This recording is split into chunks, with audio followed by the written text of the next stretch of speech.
এই পৃথিবীতে সবচেয়ে নিকৃষ্ট মানুষ হচ্ছে তারা যারা সম্পর্ক করে নিজের ইচ্ছায় আর বিয়ে করে ফ্যামিলির ইচ্ছায়। সত্যের পথে চলতে কষ্ট হয় ঠিকই, তবে এই পথে একটা সুবিধা আছে। এই পথে চলার সাহস সবার থাকে না। মানুষকে খুন করতে অস্ত্র লাগে না, মুখের কিছু কথাই যথেষ্ট।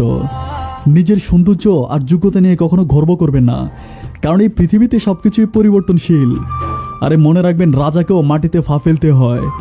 শুনতে খারাপ লাগলে এটাই চরম সত্য যে সময়ের সাথে সাথে নিজেকে বদলে নেওয়াটাই হচ্ছে বুদ্ধিমানের কাজ। স্বর্ণের পরিচয় পাওয়া যায় পাথর ঘষে, আর বন্ধুত্বের পরিচয় পাওয়া যায় বিপদে পড়লে। মনে রাখবেন, এই পৃথিবীর প্রত্যেকটা মানুষই হয় বহুরূপী। আমরা একজন মানুষকে ঠিক ততটুকুই চিনতে পারি যতটুকু সে আমাদের সামনে প্রকাশ করে। স্বপ্নভরা জীবনের দুঃখ যখন আসে, সবাই তখন পর হয়ে যায়, কেউ থাকে না পাশে। কষ্ট যখন মনের মাঝে দিয়ে যায় ব্যথা, সবাই তখন ভুলে যায় সম্পর্কের কথা। মেয়েটাকে না জানিয়ে তার বাবা মা হঠাৎ করে তার বিয়ে ঠিক করে ফেলে, এটাই হলো ভুল।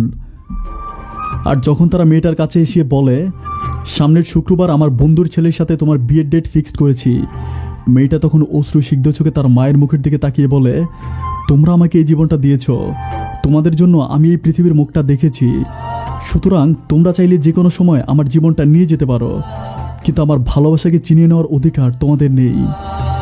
এটাই হলো ভালোবাসার শক্তি। তারপর থেকে মেয়েটা খাওয়া দাওয়া ঘুম সবকিছু বন্ধ করে দিয়ে নিজেকে মৃত্যুর দিকে ঠেলে দেয়, আর বাবা মাকে বলতে থাকে, অল্প কিছুদিন অপেক্ষা করো, তোমাদের দেওয়া জীবনটা তোমাদের কাছে ফিরিয়ে দেব। এটা বলে মেয়েটা মৃত্যুর ধারপ্রান্তে পৌঁছে যায়।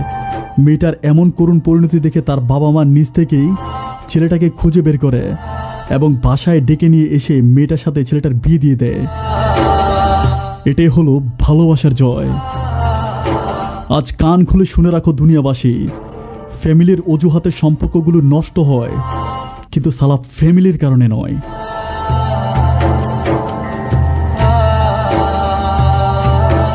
ধন্যবাদ সবাইকে।